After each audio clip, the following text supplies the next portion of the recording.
नमस्कार विद्यार्थी मित्रांनो, मी प्राध्यापक अमरदीप गोटी सर. आज आपण इतिहासामध्ये या 1857च्या उठावाबद्दल माहिती बघणार आहोत. कोणत्या 1857च्या उठावाबद्दल आपण आज या ठिकाणी सविस्तर माहिती बघणार आहोत. ठीक आहे. मागच्या व्हिडिओमध्ये आपण जो आहे तो म्हणजे या 1857च्या उठावाची कारण बघितली होती. काय बघितली मित्रांनो? कारण बघितली होती. ठीक आहे. हा, आता 1857चा उठाव सुरू करण्यापूर्वी मित्रांनो, आपली ऑनलाईन बॅच लवकरच सुरू होत आहे. जर कोणी इच्छुक असेल तर त्याने या खालील नंबरवर संपर्क साधावा. ठीक आहे. चला, आता आपण आपल्या मुख्य भागाकडे वळणार आहोत. तो म्हणजे 1857चा उठाव. कोणता उठाव? 1857चा उठाव. ठीक आहे. आता मित्रांनो, 1857चा जर उठाव बघितला तर आपण बघतो की 1857च्या उठावाची विविध कारण आहेत. बरोबर आहे. राजकीय कारण आहे, सामाजिक कारण आहे, धार्मिक कारण आहे, आर्थिक कारण आहेत, लष्करी कारण आहेत आणि शेवटचं म्हणजे तात्कालीन कारण. म्हणजे स्फोटासाठी सगळा दारुगोळा तयार होता, त्याला फक्त एका ठिणगीची आवश्यकता होती. ती ठिणगी पडली या तत्कालीन कारणामुळे. कोणत्या कारणामुळे? तत्कालीन कारणामुळे. ठीक आहे. चला, आता आपण मित्रांनो लवकरच 1857चा उठाव कसा झाला, का झाला, कुठं कुठं झाला, याचा प्रसार नेमका कुठं झाला, या गोष्टींचा आज आपण या व्हिडिओमध्ये सविस्तर अभ्यास करणार आहोत. ठीक आहे मित्रांनो, व्हिडिओ आवडला तर लाईक, शेअर आणि कमेंट करायला विसरू नका. ठीक आहे. चला मुलांनो, आपल्या मुद्द्याकडे आपण वळूत. ठीक आहे. बघा मुलांनो, 1857चा उठाव. आता मित्रांनो, जे भारतातील संस्थानिक होते, जे संस्थानिक काही राजे रजवाडे, काही क्रांतिकारक आणि काही राजकीय नेते, या सगळ्यांचं असं ठरलं होतं की एकाच दिवशी म्हणजे 31 मे 1857 रोजी ही उठावाची पूर्वनियोजित तारीख ठरली होती. काय ठरली होती? पूर्वनियोजित तारीख ठरली होती.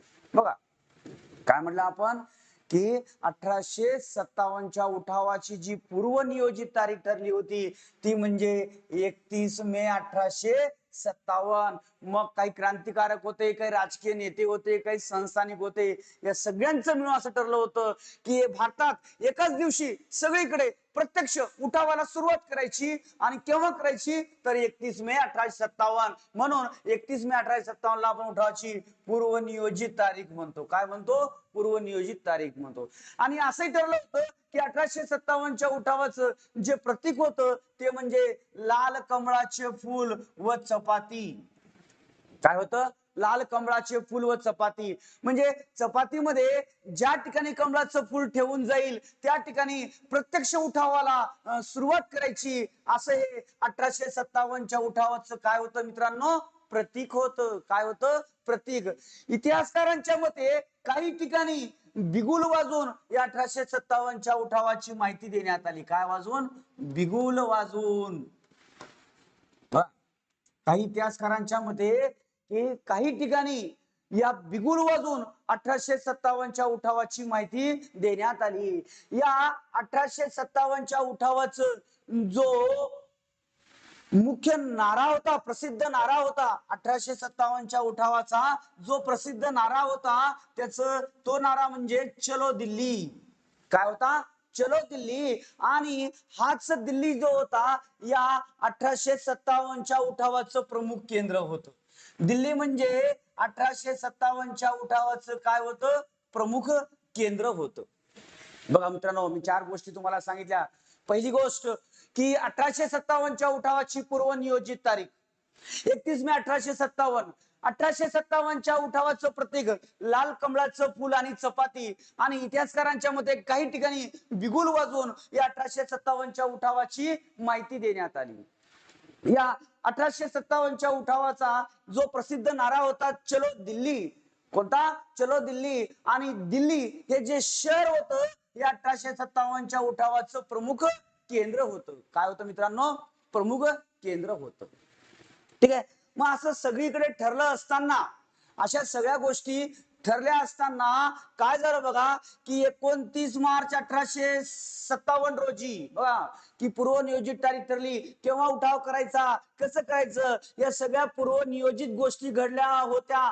पण या घडल्यानंतर 29 मार्च 1857 रोजी ही जी बराकपूरची छावणी होती, या बराकपूर छावणीत जो भारतीय शिपाई होता मंगल पांडे, 29 मार्च 1857 रोजी बराकपूर छावणीत जो भारतीय शिपाई होता मंगल पांडे, या भारतीय शिपाईने जो ब्रिटिश अधिकारी होता मेजर ह्युसन, या मेजर ह्युसन वर गोळी झाडली आणि प्रत्यक्ष उठावाला सुरुवात केली. म्हणजे जी नियोजित तारीख होती या नियोजित तारखेपूर्वीच उठावाला सुरुवात केली.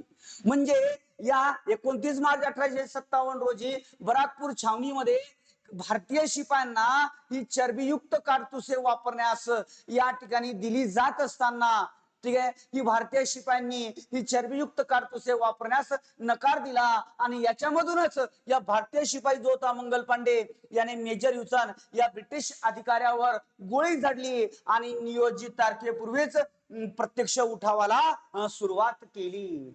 मग मंगल पांडेनं या ब्रिटिश अधिकाऱ्यावर म्हणजे मेजर ह्युसन वर गोळी झाडल्यामुळे परिणाम असा झाला की जी मंगल पांडेची रेजिमेंट होती 34वी NI रेजिमेंट, कोणती 34वी NI रेजिमेंट ही भंग करण्यात आली. बघा ब्रिटिशांनी मंगल पांडेची जी 34वी NI रेजिमेंट होती ही काय केली, भंग केली, म्हणजे बरखास्त केली. काय केली, बरखास्त केली.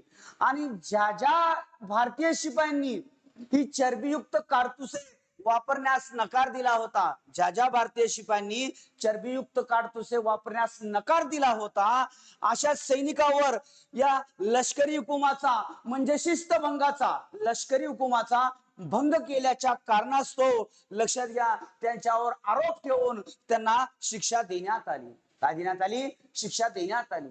आणि ज्यांनी प्रत्यक्ष उठावाला सुरुवात केली होती मंगल पांडे, मंगल पांडेला या ठिकाणी पकडण्यात आलं आणि मंगल पांडेला पकडण्यात आल्यानंतर लक्षात घ्या या 8 एप्रिल 1857 रोजी, केव्हा 8 एप्रिल या 1857 रोजी, केव्हा मित्रांनो 8 एप्रिल 1857 रोजी जो भारतीय शिपाई होता मंगल पांडे, या मंगल पांडेला फाशी देण्यात आली. काय देण्यात आली, मंगल पांडेला फाशी देण्यात आली. आणि हा जो मंगल पांडे होता, हा मंगल पांडे 1857च्या उठावातील पहिला हुतात्मा ठरला. बघा मित्रांनो, काय पहिला हुतात्मा ठरला.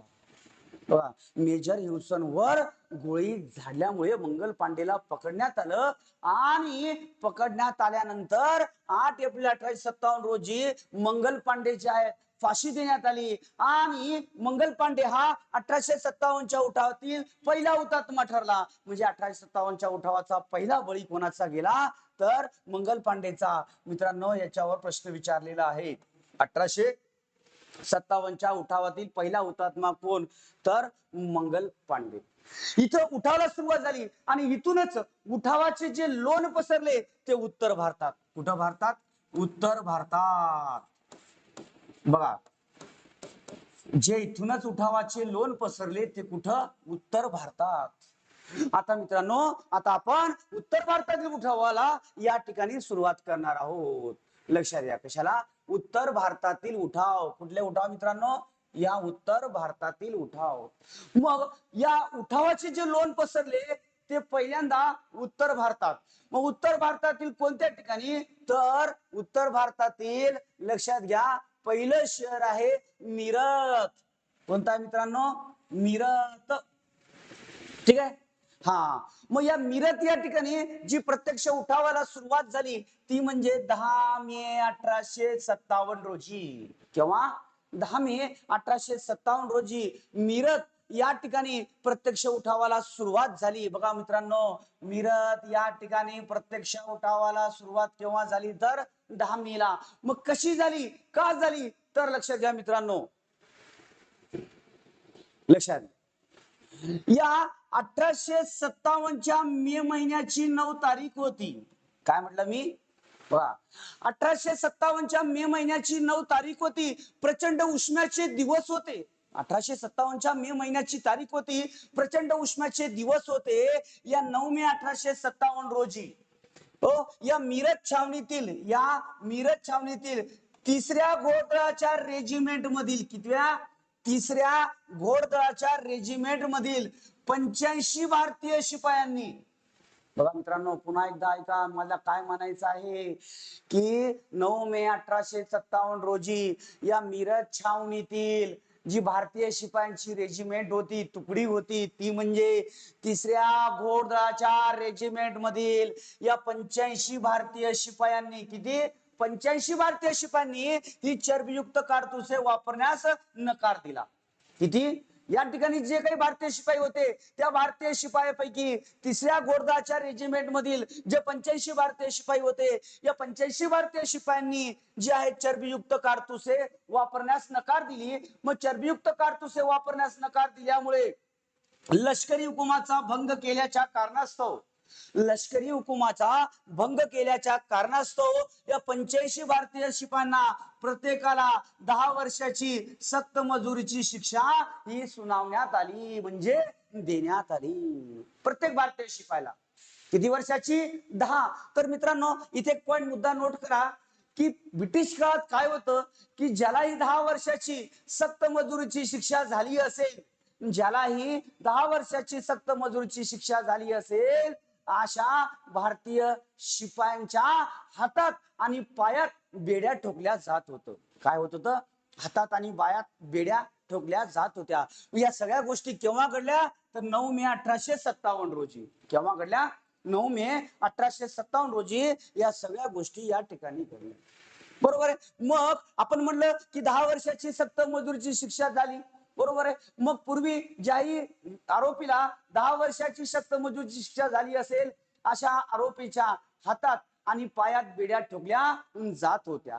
मग दुसऱ्या दिवशी म्हणजे या 10 मे 1857 रोजी, केव्हा? दुसऱ्या दिवशी म्हणजे 10 मे 1857 रोजी या 85 भारतीय शिपायांच्या, किती? या 85 भारतीय शिपायांच्या हातात आणि पायात बेड्या टोकण्याचं काम चालू होतं. 85 भारतीय शिपायांच्या हातात आणि पायात बेड्या टोकण्याचं काम चालू होतं.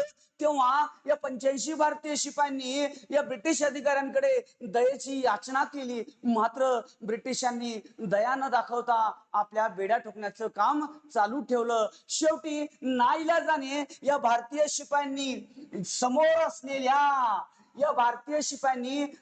असलेल्या आपल्या भारतीय शिपायांना असं संबोधलं की तुमचे सोबती शिक्षेला बळी पडत आहेत आणि तुम्ही नामर्दासारखे काय बघत आहेत, असं म्हणताच समोर असलेल्या भारतीय शिपायांनी आपली शस्त्रे उचलून ब्रिटिशांवर प्रत्यक्ष गोळीबाराला सुरुवात केली आणि प्रचंड प्रमाणात मिरज छावणीमध्ये या ब्रिटिशांवर गोळीबार करून त्यांची कत्तल घडवून आणली. काय आणली? कत्तल घडवून आणली. या अख्ख्या मिरज छावणीला उठाववाल्यांचं स्वरूप प्राप्त झालं होतं. कशाचं? उठाववाल्यांचं स्वरूप प्राप्त झालं होतं.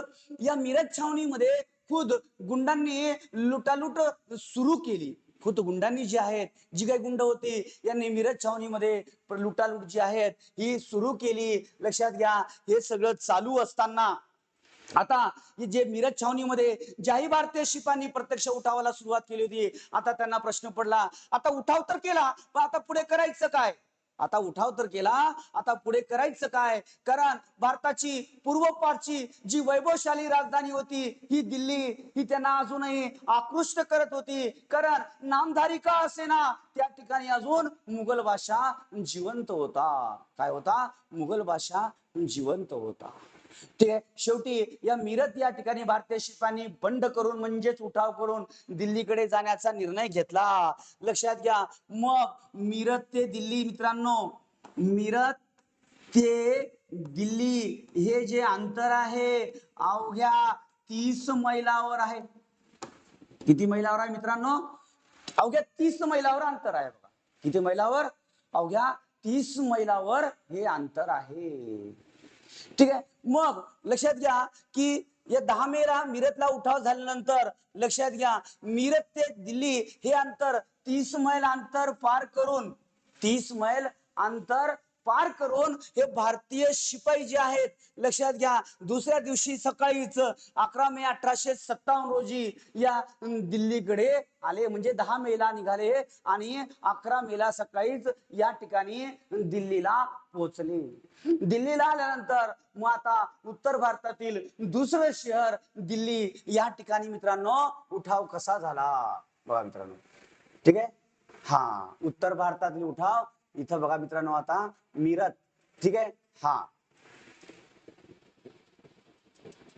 दिल्ली बघा मित्रांनो, दिल्लीला जो उठाव झाला तो म्हणजे 1857. केव्हा झाला मित्रांनो? 1857 ला, 11 मे 1857. बघा मित्रांनो, दिल्लीला जो उठाव झाला तो म्हणजे 11 मे 1857 रोजी. केव्हा झाला मित्रांनो? 11 मे 1857 रोजी. ठीक आहे, आता बघा मला ना, या दिल्लीच्या उठावाविषयी प्रथम तुम्हाला बेसिक माहिती सांगतो. दिल्ली जे होतं हे 1857च्या उठावातील क्रांतिकारकांचे मुख्य केंद्र होते. काय होते? 1857च्या उठावातील क्रांतिकारकांचं मुख्य केंद्र म्हणजे दिल्ली.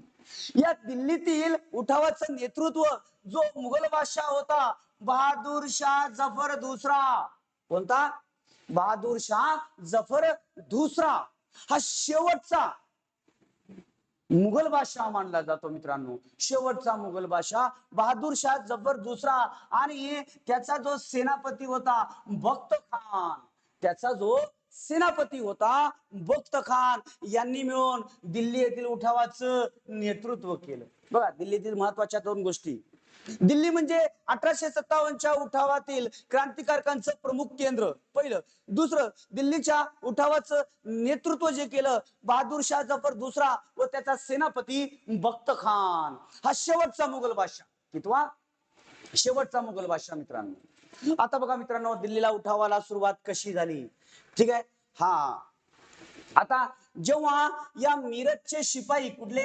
या मीरतचे जे भारतीय शिपाई होते की मीरतला 10 मे 1857 उठाव करून भारतात आले होते. ठीक आहे, म्हणजे मीरतला उठाव केल्यानंतर त्या मीरत ते दिल्ली हे जे अंतर होतं 30 मैल अंतर होतं, हे पार करून 11 मेच्या सकाळीच हे मीरतचे भारतीय शिपाई दिल्लीला आले. त्यावेळेस दिल्ली आल्यानंतर त्यांनी प्रथम दिल्लीच्या लाल किल्ल्यामध्ये प्रवेश केला. आणि या दिल्लीच्या लाल किल्ल्यामध्ये हा जो ब्रिटिश अधिकारी होता जनरल हेविट, हा अवघ्या 2200 सैनिकांनिशी या दिल्लीच्या लाल किल्ल्यामध्ये बंदोबस्तास थांबला होता. या जनरल हेविटला चिरडून या भारतीय शिपायांनी दिल्लीच्या लाल किल्ल्यामध्ये प्रवेश केला आणि ब्रिटिशांच्या कत्तली करून हे जे उठाववाले शिपाई होते मीरतचे, हे बहादूर शाह जफर कडे आले.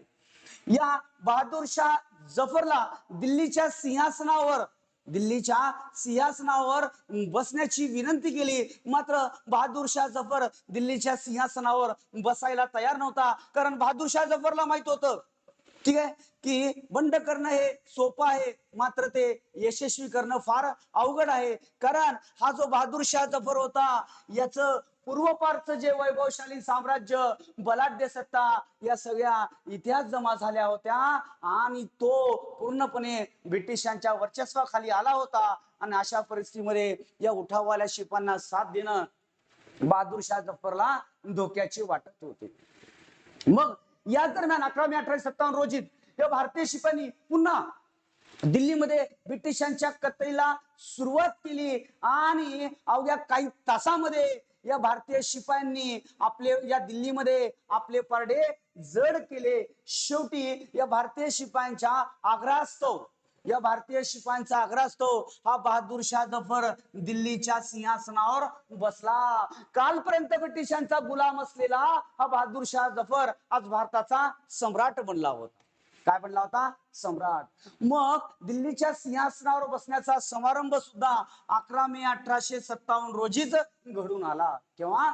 11 मे 1857 रोजीच अशा पद्धतीचा समारंभ जो आहे घडून आला. आणि या समारंभात या बहादूर शाह जफर दुसऱ्याला बहादूर शाह आणि गाझी असे किताब देऊन या बहादूर शाह जफरचा या भारतीय सैनिकाकडून गौरव करण्यात आला. बघा मित्रांनो, हे विचारलेले आहे परीक्षेला. की या समारंभातच बहादूर शाह जफरला जो आहे बहादूर शाह म्हणजे बादशाह आणि गाझी असे किताब देऊन त्याचा गौरव करण्यात आला. मग हा अशा पद्धतीचा समारंभ 11 मे 1857 ला किंवा 11 मे 1857 ला अशा पद्धतीचा समारंभ घडून आल्यानंतर लक्षात घ्या, हा समारंभ संपल्यानंतर जे दिल्लीतील भारतीय शिपाई होते यांनी हा समारंभ संपतात दिल्लीतील ब्रिटिशांच्या दारुगोळ्याच्या कोठाराकडे धाव घेतली. दिल्लीतील दारुगोळ्याच्या कोठाराकडे धाव घेतली. मग या दिल्लीतील ब्रिटिशांच्या दारुगोळ्याच्या कोठाराकडे जात असताना या दारुगोळ्याच्या कोठारावर काही ब्रिटिश अधिकारी होते. ब्रिटिश अधिकाऱ्यांनी बघितलं की भारतीय शिपाई जे आहेत या दारुगोळ्याच्या कोठाराकडे येत आहे. हे बघताच या ब्रिटिश अधिकाऱ्यांनी दारुगोळ्याच्या कोठाराला आग लावली. प्रचंड स्फोट घडून आणला. यामध्ये दिल्लीची मित्रांनो शेकडो माणसे नष्ट झाली. दिल्लीची जी आहे ही शेकडो माणसे नष्ट झाली आणि या ब्रिटिश अधिकाऱ्यांनी सावधानता राखून तार यंत्रणेच्या साह्याने या दिल्लीतील बातमी लक्षात घ्या, या तार यंत्रणेच्या साह्याने दिल्लीतील बातमी उत्तर भारतातील प्रमुख शहरात कळविली. बघा, म्हणजे तार यंत्रणेसारख्या अत्याधुनिक साधनांचा ब्रिटिशांना कसा अनमोल फायदा झाला. जी बातमी पोहोचायला कित्येक दिवस लागत होते ती बातमी या तार यंत्रणेच्या साह्याने काही क्षणात जाऊन पोहोचली. अशी कोणत्याही प्रकारची अत्याधुनिक साधने या भारतीय शिपायांकडे नव्हती, ती फक्त ब्रिटिशांकडे होती. मग वास्तविक जर बघितलं आपण मित्रांनो तर दिल्लीमध्ये ब्रिटिशांची फार नाजूक अवस्था होती. कारण प्रचंड उष्म्याचे दिवस होते आणि प्रचंड उष्म्याचे दिवस असल्यामुळे काही ब्रिटिश अधिकारी विश्रांतीसाठी थंड हवेच्या ठिकाणी गेले होते आणि ब्रिटिशांचं सैन्य जास्त प्रमाणात या पंजाबमध्ये तैनात होतं. कुठं? पंजाब. कारण मित्रांनो त्यावेळेस शिखांचं आणि इंग्रजांचं युद्ध चालू होतं. कोणाचं? शिखांचं आणि इंग्रजांचं युद्ध चालू होतं. मग लवकरच या ब्रिटिशांनी काय केलं बघा, लक्षात घ्या, लवकरच ब्रिटिशांनी वेगवेगळ्या प्रांतातून आपल्या फौजा जमा करण्याला सुरुवात केली आणि पंजाबी शीख गुरखा बघा, पंजाबी शीख गुरखा या लढाऊ जमातीतून नव्याने लष्कराला भरती केली आणि जून 1857 ला जो दिल्ली होता या दिल्ली भोवती 65,000 फौज या ब्रिटिशांनी उभी केली. किती? 65,000 फौज ब्रिटिशांनी या दिल्लीच्या अवतीभोवती उभी केली. ब्रिटिशांना माहित होतं की दिल्ली म्हणजे भारताची पूर्वपारची वैभवशाली राजधानी. ती का आपण काबीज केली तर या उठावाचा कणाच मोडतो असा यथार्थ अंदाज ब्रिटिशांचा होता आणि मित्रांनो तो खरा होता. असा यथार्थ अंदाज ब्रिटिशांचा होता आणि तो खरा होता. ठीक आहे. मग जेव्हा प्रत्यक्ष उठावाला या दिल्लीमध्ये सुरुवात झाली तेव्हा लक्षात घ्या, या भारतीय जे शिपाई होते, भारतीय शिपाई आणि ब्रिटिशांमध्ये या ठिकाणी प्रत्यक्ष उठावाला सुरुवात झाली, म्हणजे प्रत्यक्ष लढाईला सुरुवात झाली. शेवटी या 15 सप्टेंबर 1857 रोजी 15 सप्टेंबर 1857 रोजी जो ब्रिटिश अधिकारी होता विल्यम हाडसन, लक्षात घ्या, विल्यम हाडसन, या विल्यम हाडसनने पंजाबी शीख गुरखा या फौजेच्या साह्याने बघा, या 15 सप्टेंबर 1857 रोजी ब्रिटिश अधिकारी विल्यम हाडसन, बघा मित्रांनो लक्षात ठेवा, विल्यम हाडसन याने पंजाबी शीख गुरखा या फौजेच्या साह्याने दिल्लीतील उठाव मोडून काढला. या दिल्लीमध्ये भारतीय शिपायांची कत्तल घडून आणली. लक्षात घ्या, या दिल्लीच्या रस्त्यावर असंख्य मुर्द्यांचे ढीग पडले. दिल्लीची प्रजा अक्षरशः नागवली गेली. बघा, दिल्लीची प्रजा जी आहे अक्षरशः ही नागवली गेली. दिल्लीच्या रस्त्यावर असंख्य मुर्द्यांचे ढीग पडले. या ब्रिटिश एवढ्यावरच थांबले नाही तर, लक्षात घ्या मित्रांनो, ब्रिटिश एवढ्यावरच थांबले नाही तर या ब्रिटिशांनी काय केलं मित्रांनो, लक्षात घ्या, या ब्रिटिशांनी काय केलं की बहादूर शाह जफरच्या, कशाच्या, जो बहादूर शाह जफर होता, बहादूर शाह जफर दूसरा, बहादूर शाह जफर दूसरा याच्या राजवाड्यामध्ये प्रवेश केला आणि या बहादूर शाह जफरला राजवाड्यातून बाहेर काढून एका हुजऱ्याच्या पिंजऱ्यात कैद केले, म्हणजे प्राण्याच्या पिंजऱ्यात कैद केले. या बहादूर शाह जफरच्या अंगावर धड कपडेही नव्हते. जसा पिंजऱ्यातील एखादा प्रेक्षणीय जनावर असतो अशी अवस्था या बहादूर शाह जफरची केली. बघा मित्रांनो, काय, एका पिंजऱ्यातील एखादा प्रेक्षणीय जनावर असतो अशी अवस्था बहादूर शाह जफरची केली. बघा, बहादूर शाह जफर बद्दल इतिहासकार असे म्हणतात की मयुरासनवर बसणाऱ्या व ताजमहल बांधणाऱ्या मुघल बादशाची ब्रिटिशांनी अशी अवस्था केली. बरं, एवढ्यावरच न थांबता पुन्हा राजवाड्यामध्ये प्रवेश करून या मुघल बादशाच्या 21 निरपराध पुत्रांची गोळ्या झाडून हत्या केली. बघा, एवढ्यावरच ब्रिटिश थांबले नाही तर राजवाड्यामध्ये प्रवेश करून या बहादूर शाह जफरच्या 21 निरपराध पुत्रांची गोळ्या झाडून हत्या केली आणि 3 मुघल जे सेनापती होते, या 3 मुघल सेनापतींची नग्न अवस्थेत धिंड काढली. काय केली? नग्न अवस्थेत धिंड काढली.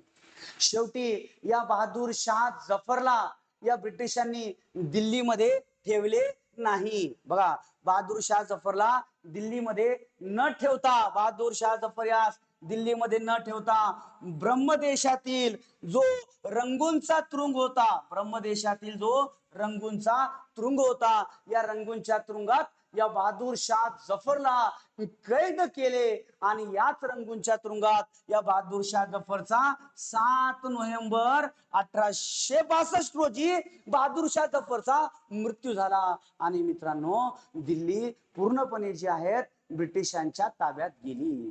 काय गेली? ब्रिटिशांच्या ताब्यात गेली. अशा पद्धतीनं मित्रांनो, लक्षात घ्या, या मीरत आणि दिल्ली या ठिकाणी उठावाला सुरुवात झाली. ठीक आहे. असे मित्रांनो, हे उत्तर भारतातील पहिले 2 शहर, नियोजित तारीख काय होती, उठाव कसा झाला, मीरतला कसा झाला, दिल्लीला कसा झाला, याची सविस्तर माहिती मी तुम्हाला या ठिकाणी दिली. ठीक आहे. याच्यावर या TCS प्रमाणे एक तरी क्वेश्चन 28-57च्या उठावावर आपल्याला या PYQ सिरीज मध्ये दिसून येतो. ठीक आहे मुलांनो, पुन्हा एकदा धन्यवाद. जर व्हिडिओ आवडला असेल लाईक शेअर कमेंट करायला विसरू नका. ठीक आहे, धन्यवाद मित्रांनो.